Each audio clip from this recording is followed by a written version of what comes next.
Bonjour à tous, je vais commencer à vous lire les infiltrations maçonniques dans l'Église de l'abbé Emmanuel Barbier, extrait de La critique du libéralisme, 1910. Approbation. Évêché de Montpellier, le 18 septembre 1910. Monsieur l'abbé, je vous remercie d'avoir gardé si fidèlement la mémoire d'une rencontre déjà ancienne, dans laquelle j'étais l'obligé, tandis que je trouvais auprès de vous l'accueil le plus gracieux et le plus sympathique. Vous me demandez d'appuyer de mon nom la réimpression que l'on va faire de vos articles sur les infiltrations maçonniques dans l'Église. Je n'ajouterai rien à la valeur de ce travail si étendu, si important, et qui, pour un si grand nombre de catholiques et de membres même du clergé, aura tous les caractères d'une révélation, la révélation de ce mystère d'iniquité, opposé au mystère de divine condescendance dont parlait l'apôtre saint Paul. J'ai quelquefois pensé que, sur le calvaire, en assistant à l'agonie de notre Seigneur, le prince de ce monde avait frémi de colère lorsqu'il avait entendu le consummatum et du Rédempteur triomphant par sa mort elle-même. Dès lors, mesurant tout ce qu'il avait perdu, tout ce qu'il allait perdre dans la suite des âges, le démon s'était promis de ne pas subir humblement sa défaite, de ne pas s'y acquiescer et de mettre tout en œuvre au cours des siècles pour paralyser, sinon pour détruire, l'Église et son action dans le monde.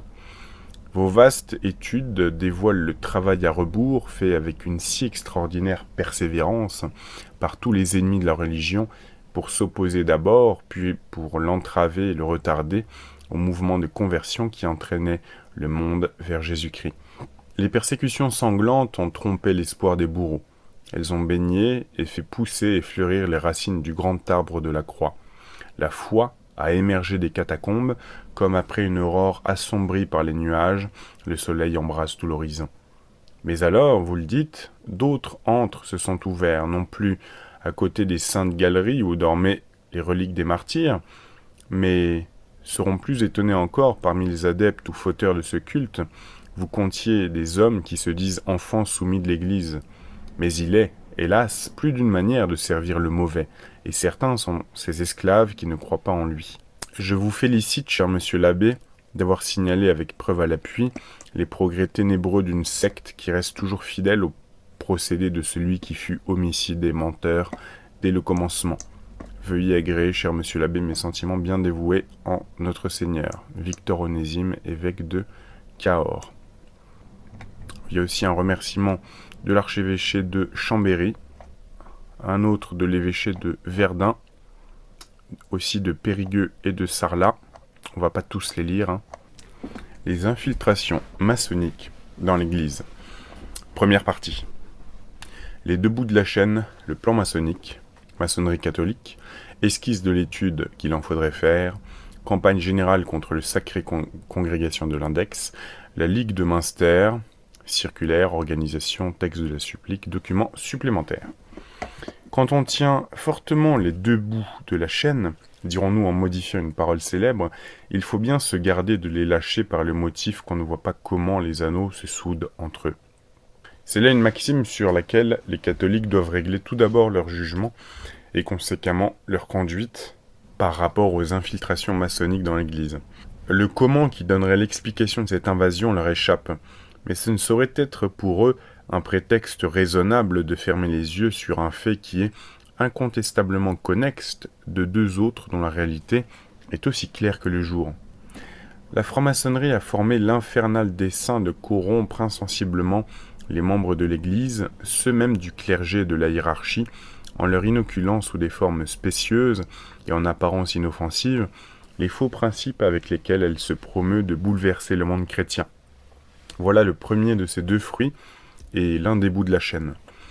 D'autre part, l'observateur, tant soit peu attentif, ne peut s'empêcher de constater que les dogmes sociaux sur lesquels nombre de catholiques et de prêtres fondent aujourd'hui la rénovation du christianisme ont une formule identique à celle que la franc-maçonnerie se proposait de leur faire accepter et que les procédés dont ils usent pour déterminer, entraîner l'Église dans cette transformation sont identiquement ceux dont la maçonnerie avait arrêté l'emploi.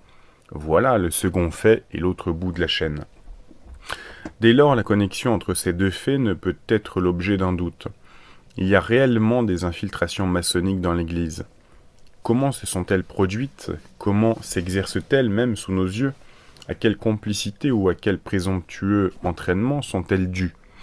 C'est là l'explication qui demeure mystérieuse, ou du moins que nous ne saurions pour l'heure donner complète.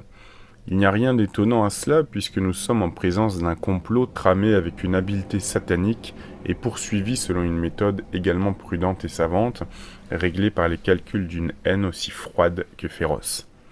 Le triomphe de cette méthode est de nous faire illusion. Mais aujourd'hui, l'illusion serait coupable, car elle ne pourrait plus être que l'effet d'un aveuglement volontaire. Loin donc de détourner les yeux d'un mal dont les ravages augmentent chaque jour, sous le prétexte qu'ils n'en saisissent pas la marche, les catholiques ont un devoir rigoureux de se mettre en garde contre ces atteintes, de le surveiller, de s'attacher à en reconnaître les indices et à en extirper les moindres racines. C'est au fait lui-même qu'ils doivent s'arrêter dans l'effort d'un sincère examen et inventaire de leur état, sans recherche de responsabilité indéfinissable, et à plus forte raison, sans qu'il soit aucunement question de mettre en cause les intentions, la complicité des personnes ou des œuvres catholiques. Mais d'autre part, que prouveraient les protestations de celles-ci et la pureté de leurs desseins contre le fait de l'infiltration dûment constatée? On ne se propose pas ici d'en faire une étude générale, mais seulement d'en esquisser très sommairement la démonstration, afin de donner toute leur valeur à certains documents inédits dont nous la ferons suivre et qui ont une importance capitale, singulièrement instructive pour l'histoire de cet envahissement dont un certain nombre de catholiques se font inconsciemment les complices. La providence de Dieu qui veille sur l'Église a voulu que le complot et le plan de la franc-maçonnerie fussent en partie authentiquement révélés par elle-même, en dépit de ses plus habiles calculs. Ce sont des faits aujourd'hui bien connus. Qu'il suffise de rappeler en peu de mots les documents secrets mis à jour, montrant l'unité du but poursuivi par cette synagogue de Satan, soit dans la période où se préparèrent les bouleversements de la Révolution, soit dans celle qui s'ouvrit après ces catastrophes et s'est prolongée jusqu'à nous. L'illuminisme, qui eut pour organisateur Weishaupt, professeur de droit à l'université d'Ingolstadt, était comme une franc-maçonnerie au sein de la franc-maçonnerie. C'était une secte encore plus secrète que les autres et ayant pris la haute main sur elle. En France, le martinisme en était comme une section. Cette curieuse organisation avait rapidement pris une influence considérable et opprimé particulièrement la Bavière où elle était née. Haïe de tous et restant intacte grâce aux complicités qu'elle avait su s'assurer et aux mystères qui la protégeaient, il fallut un incident aussi dramatique qu'imprévu pour la dévoiler. Un des complices de Weishaupt, prêtre apostat, nommé Lanz, fut frappé de la foudre sur une route en 1785, tandis qu'il portait d'importants messages de son chef. Les papiers trouvés sur lui mirent sur la trace des principaux coupables. Un procès s'ensuivit dont les pièces furent rendues publiques par les lecteurs de Bavière, afin d'éclairer les puissances chrétiennes du complot tramé contre elles toutes. Ces pièces ont été reproduites dans l'ouvrage de Baruel, Mémoire pour servir à l'histoire du jacobinisme. Lui-même les connaissait par la publication faite en 1787 par l'imprimeur de la cour de Munich, sous ce titre, écrits originaux de l'ordre et de la secte des Illuminés. Les francs-maçons, prescrit textuellement Weishaupt, doivent exercer l'empire sur les hommes de tout état, de toute nation, de toute religion, les dominer sans aucune contrainte extérieure, les tenir réunis par des liens durables, leur inspirer à tous un même esprit, souffler partout un même esprit, dans le plus grand silence et avec toute l'activité possible, diriger tous les hommes sur la terre pour le même objet. C'est dans l'intimité des sociétés secrètes qu'il faut savoir préparer l'opinion. Baruel, Mémoire. Monsieur Maurice Thalmeyer, qui a éloquemment mis en œuvre une partie de ces documents dans une excellente brochure, Comment on fabrique l'opinion, décrit exactement la redoutable puissance et efficacité du système. Lorsque des hommes sont ostensiblement d'une secte ou d'une école, lorsqu'ils se reconnaissent pour en être, l'opinion, entre guillemets, est prévenue contre leur esprit de corps, et elle est en garde. Mais des hommes que rien ne montre unis entre eux, qui ne savent pas eux-mêmes s'ils le sont, mais qui pensent et jugent d'eux-mêmes sur tout, ces hommes-là réalisent précisément ce qu'il s'agit de réaliser, c'est-à-dire un consensus. Un consensus artificiel, un consensus fabriqué, mais qui semble spontané et qui impressionne fortement. Petite parenthèse, c'est la définition de l'actuel astroturfing. Regardez à ce propos l'article sur Wikipédia, mais je vous en avais déjà parlé dans de nombreuses vidéos. Dans le cours du XIXe siècle, la haute vente semble avoir pris la succession de l'illuminisme dans la direction générale des sectes secrètes. Elle se composait de 40 membres, peut-être dirigés eux-mêmes par un comité plus restreint et inconnu de tous les associés eux-mêmes. C'est le gouvernement occulte dont les remarquables ouvrages de M. Copin-Albancelli mettent l'action en évidence. Les papiers de la haute vente, tombés entre les mains du pape Léon XII, embrassent une période qui va de 1820 à 1846. Ils ont été publiés sur la demande de Grégoire XVI, puis de Pie IX, par Crétino Joly dans son ouvrage L'Église romaine et la Révolution. Par le bref d'approbation du 25 février 1861 qu'il adressa à l'auteur, Pie IX a pour ainsi dire consacré l'authenticité des documents cités dans cet ouvrage, mais il n'avait pas permis de les publier avec les noms véritables des membres de la haute vente. Ceux-ci, nous ne connaissons que les pseudonymes maçonniques, Nubius, Piccolo, Tigre, etc. Ces documents ont été de nouveau reproduits par Monseigneur de Lassus dans Le problème de l'heure présente, où l'auteur étudie avec une admirable perspicacité la marche du complot et ses effrayants résultats pour la perversion des sociétés contemporaines, mais spécialement au sein du catholicisme. C'est ce dernier point de vue qui seul nous intéresse ici. Encore ne peut-il s'agir pour nous que d'indiquer le fil de la trame, sans entrer dans aucun détail. Bornons-nous donc à de rapides extraits qui dégageront la pensée maîtresse de ce plan et les moyens choisis pour le faire réussir. C'est au cœur et à la tête de l'Église que vise ce gouvernement occulte. Ce que nous devons demander avant tout, disent les instructions secrètes, ce que nous devons chercher et attendre, comme les Juifs attendent le Messie, c'est un pape selon nos besoins. Les principaux personnages de la haute vente, Nubius, écrivait à Volpe le 3 avril 1844 « On a chargé nos épaules d'un lourd fardeau, mon cher Volpe.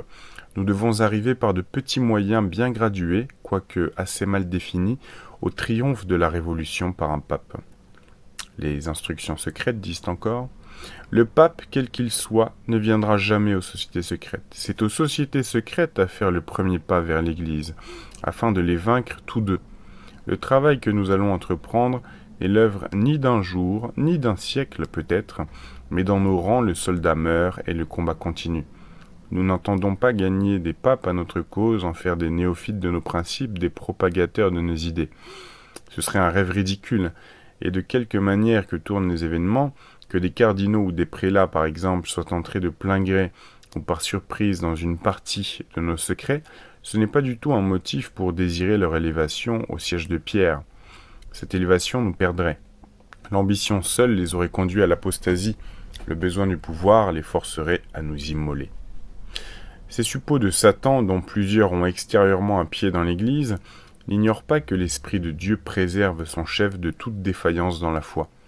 Ce qu'il leur faut, ils l'ont déjà dit, c'est seulement un pape selon leurs besoins, non pas un pape scandaleux comme Borgia, mais un pape accessible aux influences du dehors comme Ganganelli, qui se livra pieds et poings liés au ministre des Bourbons, qui lui faisait peur aux incrédules qui célébraient sa tolérance.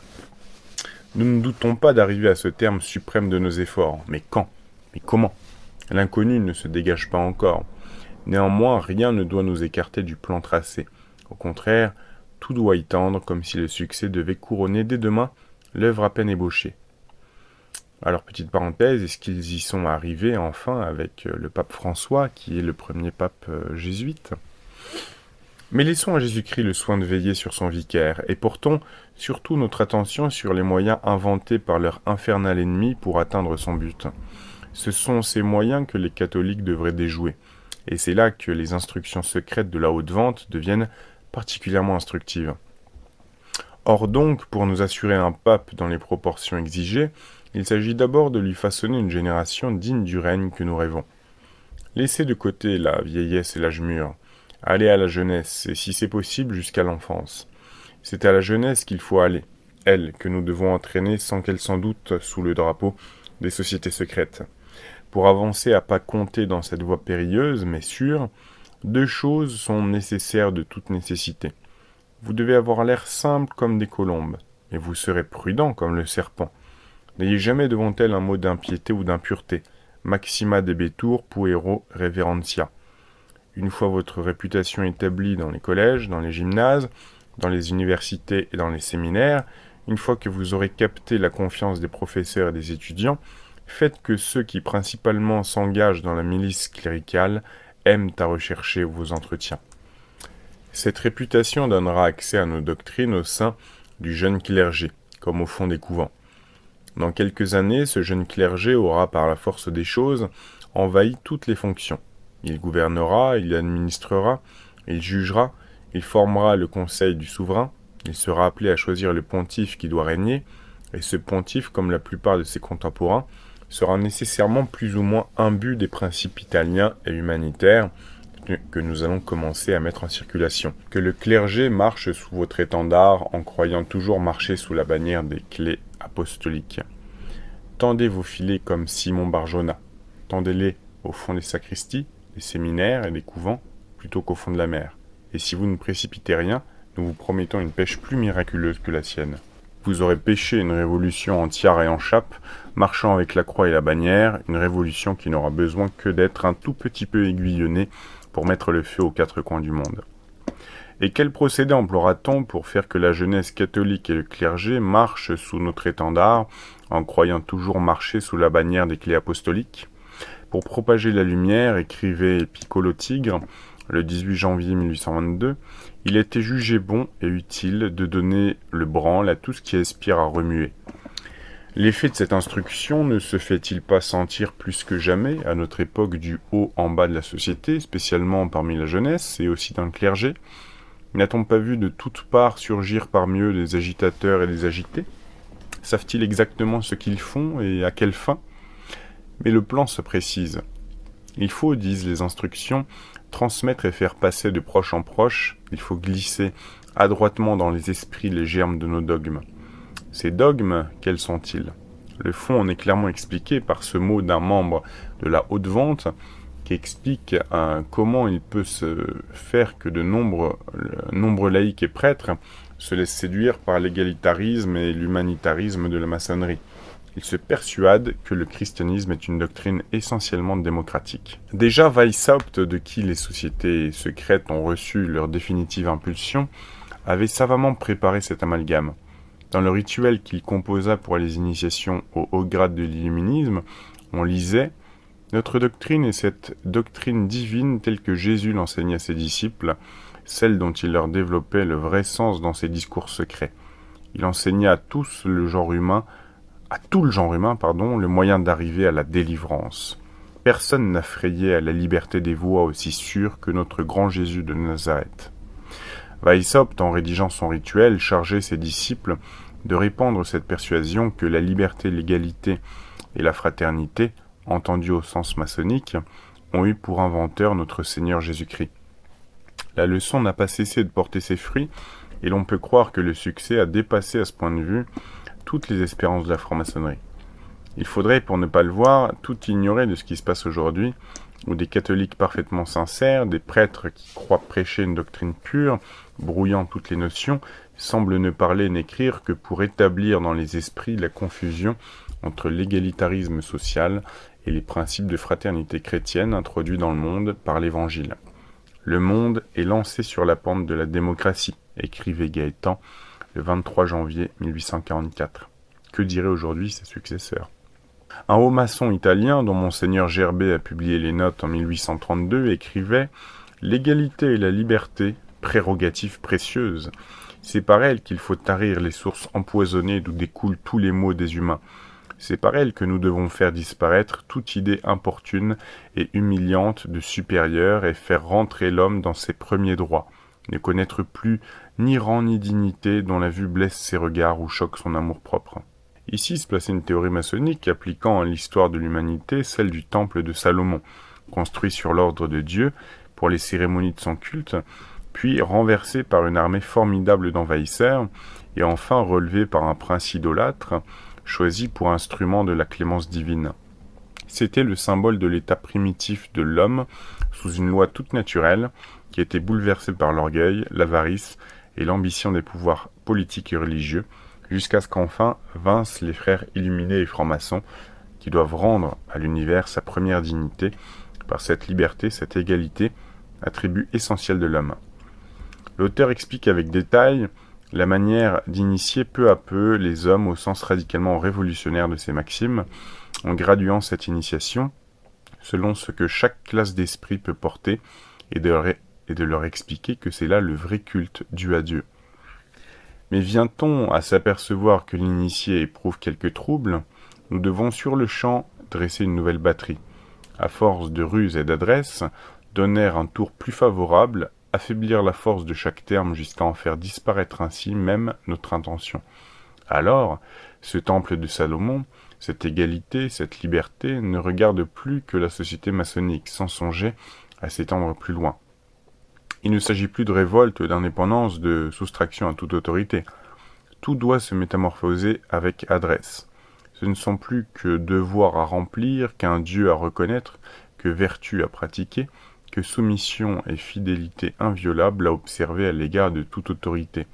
Il faut savoir encenser et adorer le colosse qui nous écrase pour travailler plus sûrement à sa ruine. Enfin, pour ne pas prolonger, on lit encore dans une instruction de Piccolo Tigre, aux membres de la vente piémontaise de Turin, sur les moyens à prendre pour racoler les francs-maçons. Je cite. « C'est sur les loges que nous comptons pour doubler nos rangs. Elles discourent sans fin sur les dangers du fanatisme, sur le bonheur de l'égalité sociale et sur les grands principes de liberté religieuse. Elles ont entre deux festins des anathèmes foudroyants contre l'intolérance et la persécution. C'est plus qu'il n'en faut pour nous faire des adeptes. La loi du progrès social est là, et toute là. Ne prenez pas la peine de chercher ailleurs. » On peut dire sans exagération que les idées démocratiques et les idées maçonniques sont deux termes équivalents, et que la première de ces formules renferme, développe souvent, à l'insu de ceux qui s'en servent, tout l'esprit de l'autre qui consiste d'un mot dans l'affranchissement du surnaturel, dans un absolu naturalisme. Prenons maintenant en main l'autre bout de la chaîne, et pour le saisir du premier coup fortement, allons droit à la constatation d'un fait qui révèle indiscutablement, au sein du catholicisme contemporain, une adaptation de la franc-maçonnerie ayant pour but une révolution intérieure dans l'Église provoquée par ses propres enfants. La similitude de traits sera si frappante que la lumière jaillira, nous en sommes convaincus, du simple rapprochement. Monsieur Fogazzaro est un chef d'école. En publiant son fameux roman Il Santo, que beaucoup de catholiques, même très sincères, ont salué avec une si pieuse émotion, il s'est livré, et avec lui a livré le monde qu'il a dépeint. Sans doute, il a jugé le moment venu d'étaler au grand jour des visées jusqu'alors confinées dans les groupes d'initiés, la secte se sentant assez puissante pour en étendre au grand jour le cercle de ses opérations. Quoi qu'il en soit, son œuvre était si révélatrice qu'on en pouvait déduire l'existence de sociétés secrètes de catholiques, même avant qu'elle fût constatée par les révélations qui suivirent et sur lesquelles notre but est d'insister. Nous nous en tiendrons à la première scène du livre où sont proposées les idées maîtresses de l'œuvre. Giovanni Selva, le promoteur de l'entreprise, définit le projet en ces termes qui tous appellent l'attention. « Voici, dit-il, nous sommes un certain nombre de catholiques en Italie et hors de l'Italie, ecclésiastiques et laïcs, qui désirons une réforme de l'Église. Nous la désirons sans rébellion, opérée par l'autorité légitime. Nous désirons des réformes dans l'enseignement religieux, des réformes dans le culte, des réformes dans la discipline du clergé, des réformes aussi dans le suprême gouvernement de l'Église. Pour cela, nous avons besoin de créer une opinion qui amène l'autorité légitime à agir selon nos vues, ne serait-ce que dans 20 ans, dans 30 ans, dans 50 ans. Or, nous tous qui pensons ainsi, nous sommes dispersés. Nous ne nous connaissons pas, les uns les autres, à l'exception de ceux, et ils ne sont guère, qui publient des articles ou des livres. Très probablement, il y a dans le monde catholique une multitude de personnes religieuses et instruites qui pensent comme nous. J'ai cru que, pour la propagation de nos idées, il serait très utile que nous puissions au moins nous connaître. Ce soir, nous nous réunissons en petit comité pour une première entente. Ce fut tout pendant le dîner où cette première ouverture fut faite. Mais après, la conférence s'engagea. Selva commença par excuser 2 absents. Il dit que dans tous les cas, leur adhésion était certaine et il insista sur la valeur de cette adhésion. Il ajouta d'une voix plus haute et plus lente, les yeux fixés sur l'abbé Marinier, qui pour l'heure, il jugeait prudent de ne rien divulguer, ni sur la réunion, ni sur les résolutions qui s'y prendraient. Et il pria tous ceux qui étaient là de se considérer comme obligés au silence par un engagement d'honneur. Ensuite, il exposa l'idée conçue, l'objet de la délibération, avec un peu plus de détails qu'il ne l'avait fait pendant le souper. Le professeur Dan, fougueux ascète, prit la parole. Au début d'une action religieuse commune, dit-il, nous devons faire 2 choses. La première était de se recueillir et de prier. Son conseil fut aussitôt mis en pratique dévotement. Seconde chose, nous nous proposons d'obéir à l'autorité ecclésiastique légitime. Don Paolo Faré sursauta. C'est selon, Dan continua avec lenteur, exercer selon les règles normales. L'émotion s'apaisa en un murmure d'assentiment. L'abbé Marinier de Genève, élégant et mondain, ne voyait pas le projet sans inquiétude. Il lui semblait nécessaire, avant d'aller plus loin, de préciser un programme. Et puis sa finesse naturelle et son expérience lui faisaient redouter les conséquences qu'entraînerait pour les membres la découverte possible d'une association organisée. Je cite, « Mais quant à moi, je ne pus croire que nous soyons tous d'accord sur la qualité et sur la quantité des remèdes. Donc avant de fonder cette franc-maçonnerie catholique, j'estime qu'il conviendrait de s'entendre au sujet des réformes.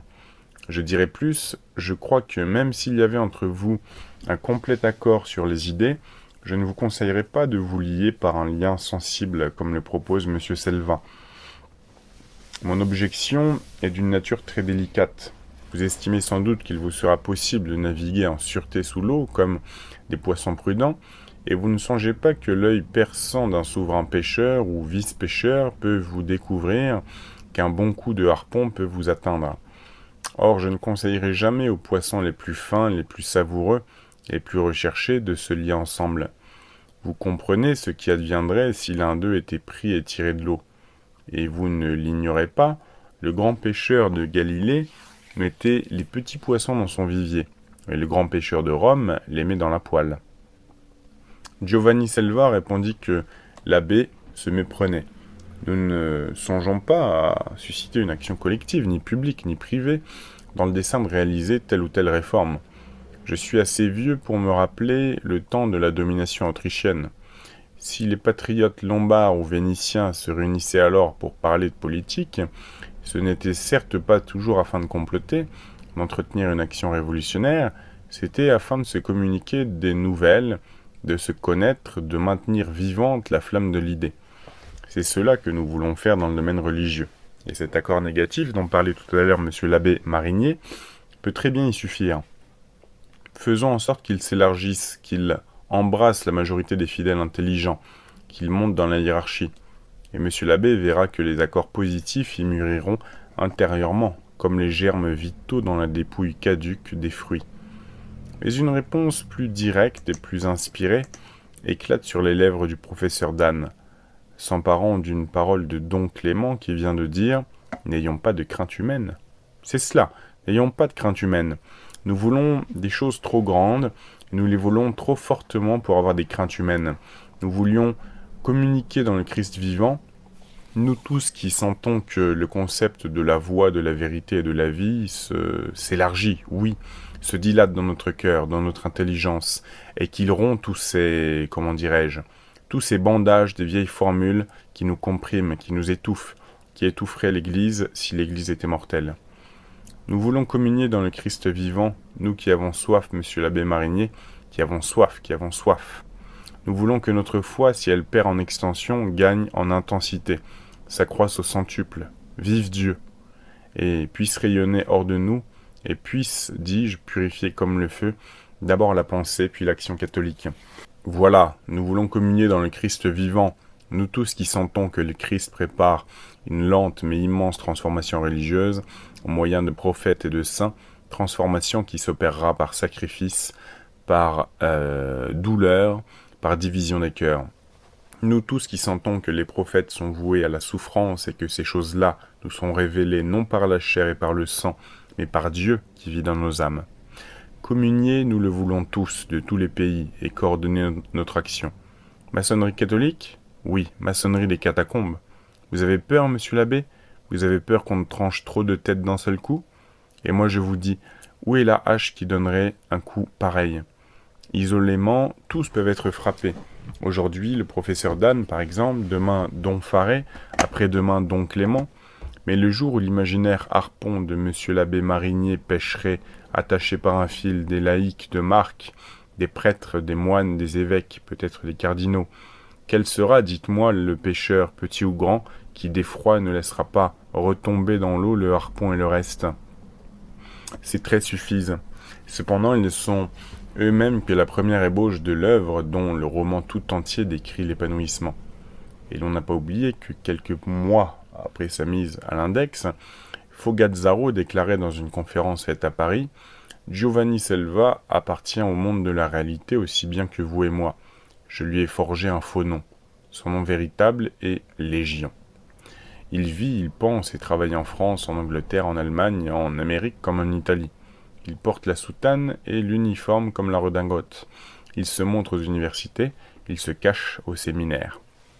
Il n'entre point dans notre plan de rechercher à travers les écrits et les œuvres de notre époque la trace des infiltrations maçonniques, ni de faire un exposé général des applications du projet et de la méthode d'Il Santo, avant ou après la lettre. Ce serait la matière d'un volume.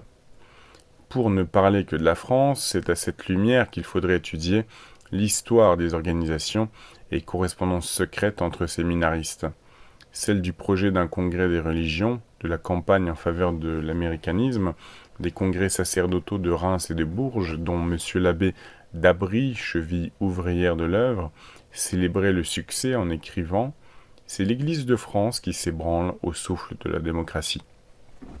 Le choix serait même embarrassant à faire entre la multitude de documents extraits d'articles de revues et de journaux, des comptes rendus de discours et de conférences, où c'était sous la plume, sur les lèvres des laïcs et de prêtres entourants. L'apologie plus ou moins consciente de l'égalitarisme social au nom de la doctrine évangélique, et l'enthousiasme le plus téméraire pour le principe de la liberté. Sur ce dernier point, qu'on nous permette un seul trait cité par Monseigneur de Lassus. Au mois de juin 1901, M. Henri Plomet, membre du Cercle des étudiants catholiques du Luxembourg à Paris, qui avait déjà été délégué au Congrès de la jeunesse de 1900, répondait à une enquête d'un grand organe parisien, La Revue, sur les tendances sociales, politiques et religieuses de la jeunesse au XXe siècle. Je cite « Je ne souhaite pas que la France de demain soit cléricale. Je ne rêve que de liberté nouvelle, et je ne demande le rétablissement du pouvoir absolu ni au profit de l'Église, ni au profit du roi. Je demande et veux pour tous la liberté la plus absolue.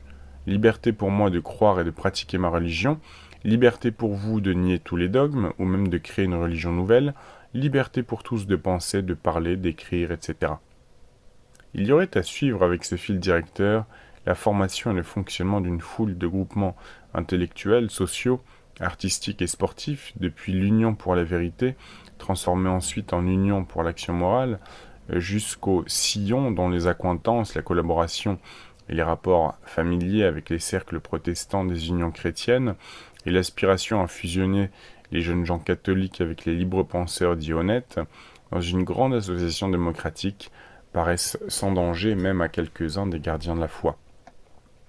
Ce faisant, on devrait seulement ne pas perdre de vue les premiers avis donnés dans la circulaire de Piccolo Tigre, déjà citée plus haut. Dans l'impossibilité où nos frères et amis se trouvent de dire encore leurs derniers mots, il a été jugé bon de propager partout la lumière et de donner la branle à tout ce qui aspire à remuer. C'est dans ce but-là que nous vous recommandons d'affilier à toutes sortes d'associations telles quelles, pourvu que le mystère y domine toute espèce de gens. Créez par vous-même, ou mieux encore, faites créer par d'autres des associations ayant le commerce, l'industrie, la musique et les beaux-arts pour objet. Réunissez dans un lieu ou dans un autre, dans les sacristies même ou dans les chapelles, vos tribus encore ignorantes, Mettez-les sous la houlette d'un prêtre vertueux, bien noté, mais crédule et facile à tromper. Infiltrez le venin dans les cœurs choisis.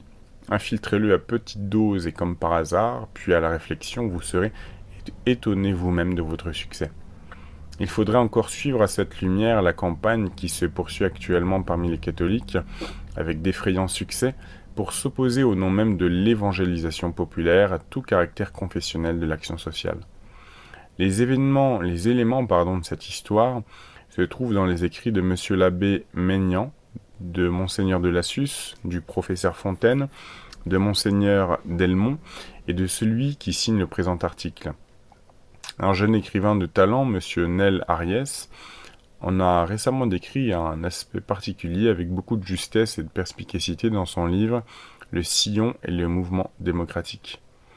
Ce que nous avons dit jusqu'ici nous permettra maintenant de produire, sans avoir besoin de presque rien ajouter, les documents que nous annoncions au début. Ils feront saisir sur le vif l'adaptation de la maçonnerie au catholicisme et l'essai de sociétés secrètes au sein de l'Église.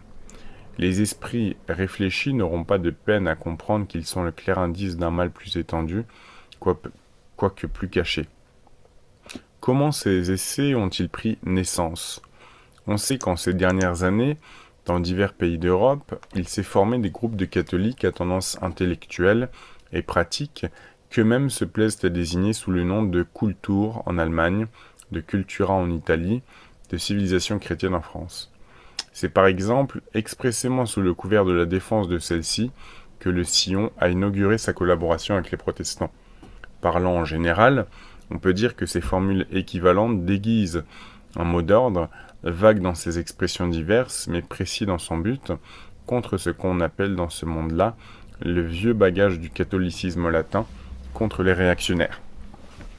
Cette affinité foncière des groupes s'appliquant aux études philosophiques, bibliques, sociologiques, actions politiques et sociales, provoque naturellement en eux le désir de s'entendre et d'organiser une action commune, ou du moins parallèle, d'autant plus que les chefs des divers groupes se connaissaient presque tous et sympathisaient entre eux, nonobstant certaines divergences partielles et passagères. On en aurait facilement la preuve en jetant un coup d'œil sur la liste des collaborateurs des revues les plus avancées, comme Demain, les Annales de la philosophie chrétienne ou le Bulletin de la semaine. Marc Sangnier s'y rencontre avec Fogazzaro, Tyrrell avec monsieur l'abbé Labertonnière, celui-ci avec le docteur Riffaut, l'abbé Lemire avec monsieur Fonsgrive, etc. Tel protestant ou rationaliste a appuyé et appuie ce mouvement de ces relations internationales étendues et des nombreuses intelligences qu'il possède dans les milieux catholiques modernistes, ou encore par la presse, il organise un vaste service d'articles et de correspondances d'Italie, de France et d'Allemagne, en vue de soutenir toute manifestation pseudo-catholique et anti-Vatican. Il a fait par exemple de longues campagnes en faveur d'un schisme français, de scissions libéralo-conservatrices ou démo-chrétiennes au sein du Parti catholique italien, et plus récemment il soutient Schell contre une sentence pontificale. Grâce à ces intimes et actives communications, les organisations se sont multipliées, avec des programmes plus ou moins avancés et avec une conscience plus ou moins nette des influences auxquelles on cédait et du but vers lequel on marchait. Les plus dangereux s'enveloppaient davantage de mystères. En France, leur principale officine est la librairie Émile Noury, d'où sortent des pamphlets modernistes écrits sous divers pseudonymes par un groupe de prêtres dévoyés. La rupture violente de l'État avec l'Église a été, pour nos modernisants, l'occasion d'un essai particulièrement subjectif, qui est un type du genre.